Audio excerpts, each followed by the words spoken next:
નમસ્કાર સૌ દર્શક મિત્રો, આજે હું આપણા જીવનમાં આજે જ કઈ રીતે ખુશ થવું ને આ વિશે થોડી ચર્ચા કરવા માંગુ છું. તો આ મારો વિડીયો છેલ્લે સુધી ધ્યાનથી સાંભળજો.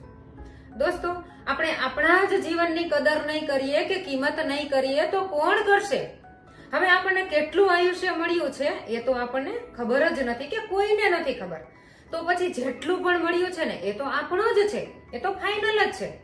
તો પછી શા માટે આપણે આપણા જ જીવનને કોઈ ગોલ વગર આ રીતે વેડફી નાખીએ છીએ? તમે જે પણ કરો, કાંઈ પણ કરો, કાંઈક તો કરો. તમે જે પણ કાર્ય કરશો ને એમાં તમારી માસ્ટરી જરૂર આવી શકે છે. જો તમે તમારા 100% આપીને કામ કરશો ને તો તમને એમાં સક્સેસ પણ મળશે અને તમને એમાં આનંદ પણ મળશે. કારણ કે આપણે કામ 100% મન દઈને કરશું ને તો આપણને એમાંથી ખુશી મળશે ને મળશે જ. પછી એ ઘરકામ હોય કે બહારનું હોય કે કોઈ પણ કામ હોય.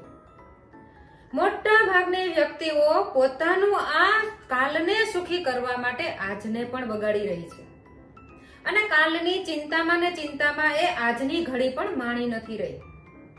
તમે જરા વિચારો, જે વ્યક્તિ આજે ખુશ હશે ને એ એમની આવતીકાલ ખુશ હશે જ, એ ફાઇનલ છે.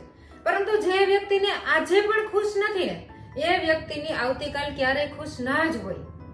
કારણ કે અમુક વ્યક્તિઓને નાની નાની ખુશી હોય ને એમને પણ અઢળક ખુશીમાં ફેરવતા આવડતું હોય છે.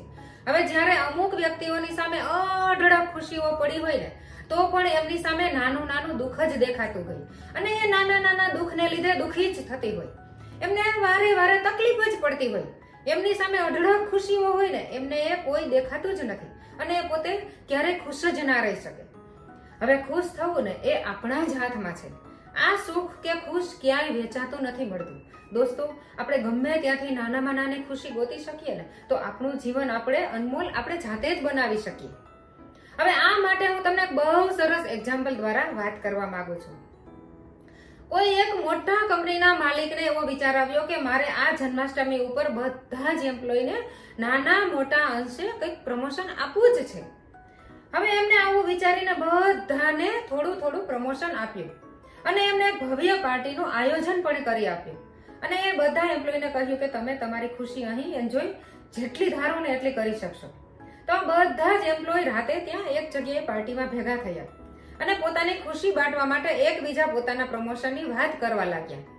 હવે જેવી બીજા કોઈના પ્રમોશનની વાત સાંભળે ને કે તરત જ પોતાનું પ્રમોશન ભૂલીને એને બીજાના પ્રમોશનથી તકલીફ પડે, દુઃખ પડે કે અરે રે, મને આ પ્રમોશન મળ્યું હતું, શેઠે મને આ પ્રમોશન આપ્યું હતું, હું તો આ પ્રમોશનને ડિઝર્વ કરતો હતો. આવી રીતે બધા જ એકબીજાના પ્રમોશન જોઈને તકલીફમાં મુકાઈ ગયા અને શેઠ પોતે છુપાઈને આ બધું જોઈ રહ્યા હતા. અને ધીમે ધીમે રાતના 2 વાગ્યા ને ત્યાં સુધી પાર્ટી તો ચાલી, પરંતુ કોઈના ફેસ ઉપર ખુશી જરા પણ ના દેખાય. કારણ કે બધાને તકલીફ પડી કે મને આ ખુશી મળી હોત તો, મને આ ખુશી મળી હોત તો. હવે રાતના 2 વાગે આ લોકો બધા જ દુઃખી થતા થતા પોતાના ઘરે ચાલ્યા ગયા અને શેઠને વિચાર આવ્યો કે અરે રે, મેં બધા જ એમ્પ્લોય માટે આટલું બધું કર્યું, આમ છતાં પણ બધા જ દુઃખી છે. અને આવું વિચાર કરતા કરતા શેઠ પણ ત્યાં સૂઈ ગયા. અને હવે 4 વાગ્યા ને તો ક્યાંક ત્યાંથી સફાઈ કામદાર બેન એક સફાઈ કરવા ત્યાં પાર્ટીનું આવી પડ્યા અને આ બેન ખુશ થતા થતા બધેથી કચરો વીણવા લાગ્યા અને એમને એટલી બધી ખુશી થઈ ને કે એ તો મોટેથી ગીત ગણગણવા લાગ્યા. હવે આ ગીતના અવાજ સાંભળીને આ શેઠ જાગ્યા અને બારીમાંથી એમને જોયું ને તો એક કોઈ બેન આ કામ કરતા કરતા, સફાઈ કરતા કરતા ગીત ગાતા હતા અને બહુ જ ખુશ દેખાતા હતા.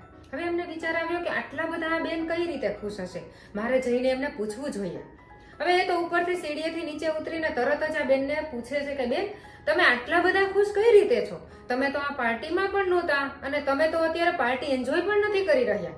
તમે તો આ કચરો સાફ કરો છો, આમ છતાં પણ તમારા ફેસ ઉપર આટલી બધી ખુશી.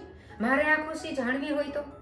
હવે આ બેન ત્યારે જે જવાબ આપે છે ને, ખરેખર આ જવાબ આપણે આપણા જીવનમાં બધાએ ઉતારવાની ખાસ જરૂર છે. હવે આ બેને કહ્યું કે આ ખુશીનું કારણ છે મારી પાસે એક જાદુઈ કેલેન્ડર છે. હવે શેઠને તો વિચાર આવે કે એવું કોઈ જાદુઈ કેલેન્ડર પણ હોતું હશે. એમને પૂછ્યું કે મારે આ જાદુઈ કેલેન્ડર જોવું હોય તો. હવે આ બેને કહ્યું તો તમારે મારા ઘરે આવવું જોશે, ગમે ત્યારે તમે આવીને મારું આ કેલેન્ડર તમે જોઈ શકો છો. હવે શેઠને તો આશ્ચર્ય થયું અને તાલાવેલી પણ લાગી કે મારે તો અત્યારે જ આ કેલેન્ડર જોવું છે. એમને તો તાત્કાલિક આ બેનને પોતાની કારમાં લઈને એમના ઘરે ગયા કે મને તમે તમારું કેલેન્ડર બતાવો, જેથી મને ખબર પડે કે તમે આટલા બધા ખુશ થાવ છો. હવે આ બેને એમના ઘરેથી પોતાનું કેલેન્ડર આ ભાઈના હાથમાં આપ્યું અને આમ તેમ જોવે છે, પરંતુ કેલેન્ડરમાં એને કશું ના સમજાયું કે આ કેલેન્ડરમાં એવું તો શું છે બેન કે તમે આટલા બધા હજુ ખુશ થાવ છો.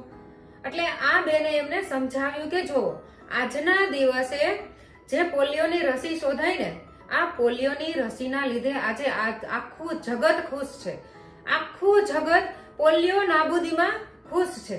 તો પછી આપણે શા માટે ખુશ ના થઈ શકીએ?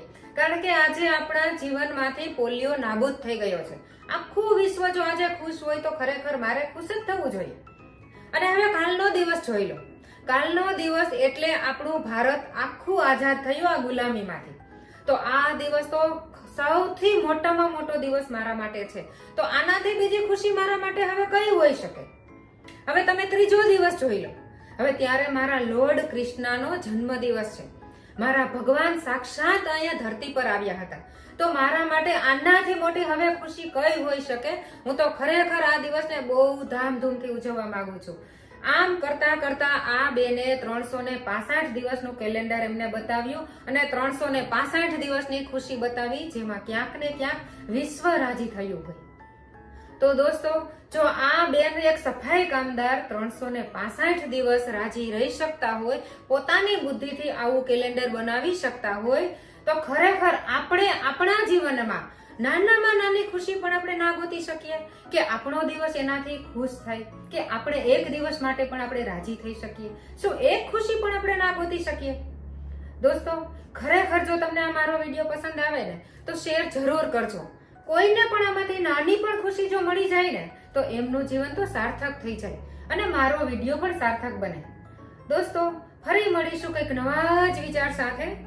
ધન્યવાદ.